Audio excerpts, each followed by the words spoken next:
guys, sorry if the lighting's a bit off. I'm using a desk lamp at the moment because my room light has still not been fixed. They need an electrician to come and fix it.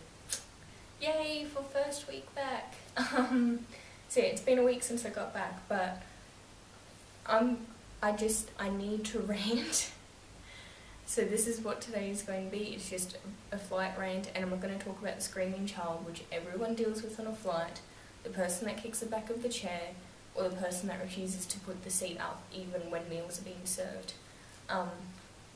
Anyone who's flown before will probably be able to relate to these other ones anyway, but they're just the three that everyone always complains about. If you've never flown before, have fun when you do. The first one I want to mention is just, I don't understand, and if someone can explain this to me, that would be great, but I have no problem if you have, when it comes to cabin baggage, you know, it has to fit in this area, and it has to be under 7 or 10 kilos, depending who you fly with, or if you're with another airline that I flew, oh man, if you're with another airline that I flew with, the last 2 flights that I had, they don't even have a weight limit, so there you go. But it's all well and good that you have those limitations, right? But I do not understand why so many of them say just one bag and maybe a little handbag, or just one bag. Okay, I have, you know, have that dimension, like have those dimensions, that's fine. Obviously it has to fit in the cabin, or in the overhead compartment, I should say.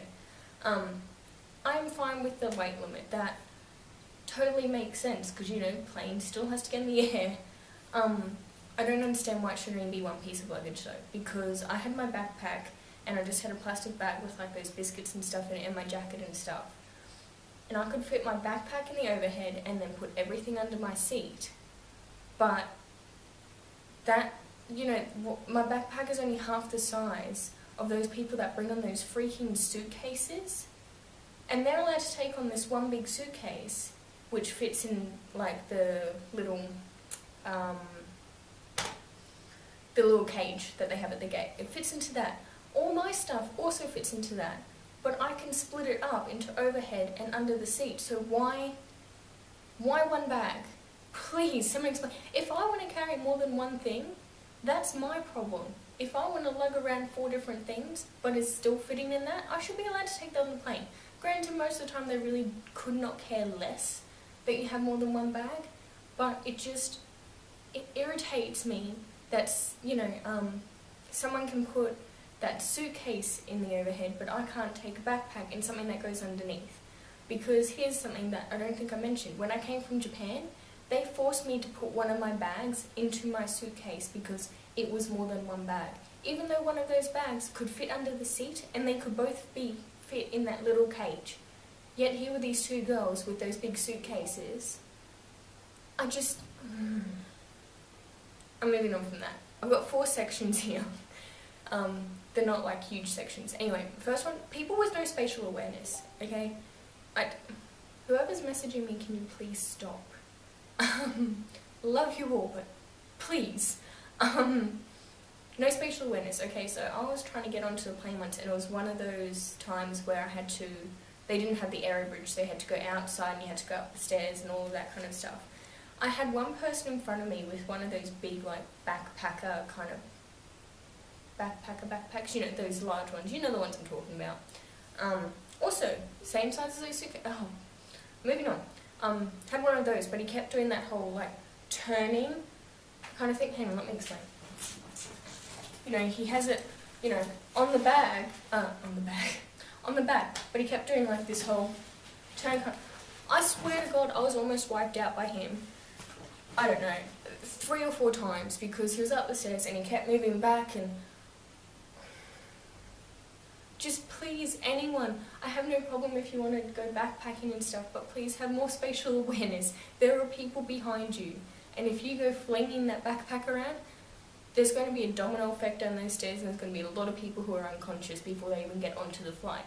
Please just be more aware when people are boarding. So the first one, I can't read right now. Putting bags on seats, okay?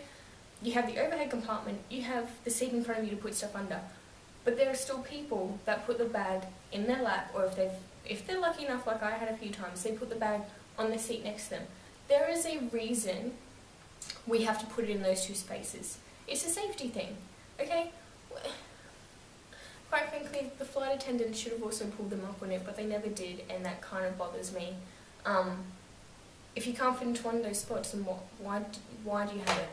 Just why? Come on guys, just please, help us out. If we want to stretch our legs out between those two seats, I can't do it if you put your bags there. That's the other thing. Those people who have the big suitcases, especially all the backpacker, the massive backpacks, I have no problem that you have that stuff. Find your own space. Okay, you can see that it's a busy flight long before we board, because you can see all the people in the waiting area. There are people sitting on the floor because they never ever have enough seats for the amount of people getting on that flight. We all know that. If you want to make sure that your luggage is with you at all times, get on the flight earlier. Like, usually I'm one of the people that just waits until, I'm one of those people that just waits until the end, but I didn't want to put my stuff separately this time. I didn't want to have to deal with all of that, so I got on the flight. I tried to get to the front of the line and stuff. If you've got those big suitcases and stuff, go first. Because what I find is that all you people that go last, you go on, you can't find a space within, your space, and then the 3 behind you and the 2 next to you when it comes to the overhead compartments. And when you can't do that, you call over an air hostess who then has to find space for you. No, I know that their job is to help out and all of that, but it's not their fault that you were one of the last ones that got on the flight. Okay, I understand that sometimes it can't be helped, I get it, but I know there's been a lot of times where it can be. And then you always just expect them to move everything for you, you expect them to do everything for you. I know that this is part of their job, but come on, there's another 200 people that they have to work with. Just do the best you can, which again comes back to the whole, why take one bag when you can have a backpack and something goes under the seat because it always fits. During the flight is always going to be the same. I had a kid that was really, really good, okay? I think it was my last flight. Cried just before we took off, and I was like, oh God, please no. Was fine the whole flight, and then about 10 minutes before we started to land, started screaming. I just went, you were so good. You were doing so well. Then I had an air hostess and I had another passenger walking down the aisle so heavily that it honestly felt like someone was kicking my seat, even though there was actually no one behind me. You saw that video, you know how many people were on that plane. There was no one behind me, and it felt like someone was kicking my chair. That's the during. Again, I don't need to go through that. Anyone who's flown before, you know what I'm talking about. Here's another one. When you're getting off the plane, when you're disembarking, as they like to say, the amount of times we've all heard them say it, every time you land, they go, please stay in your seat with your seatbelts on until the plane comes to a full stop and the seatbelt sign is switched off. Every flight I've ever been on, that I can remember anyway, has said that. So why is it that I've, in the last couple of years especially, decided to play this game of let's see how many people take off their seatbelts before any of that has been done? Or at least before both of them have been done. Because you know when they've undone their seatbelts, you hear the click. Like, it's pretty obvious that you're undoing your seatbelts. I think my flight to Glasgow was the worst, because it got to a point where I was like, can't even count it anymore. That many people did it. It's not going to get you off the plane any faster, because you're going to come to a complete stop. They're going to turn the seatbelt sign off, but they still haven't got the aero bridge or the stairs at the door yet. So yeah, you can grab all your stuff, but there's still going to be a massive queue of people down the aisles trying to get off the plane at the same time. Unless you're in first class or at the front row, you're not getting off any faster. Why? Just why? I don't understand why you're in such a rush to stand up and get your stuff. Because you're just going to be crowded in that aisle. I just stay in my seat because I end up having more space in my seat than I would standing in that aisle. I'm sorry, I know this is a big rant and everything, but some people, honestly. Again, if you've never flown before, these are the joys of flying. Honestly, anyone who flies again, the next time you fly, play that game. Seriously, sit there and count, try and count anyway, how many people take off their seatbelt before the plane has either come to a full stop or the sign has not been switched off. Do it. Because, except for that last flight I had where I think only one person did it, which is pretty good considering there were about 30 people on the flight, which still isn't a lot, but it's still pretty good. The fact that I gave up and stopped counting on one flight is pretty sad. So, yeah.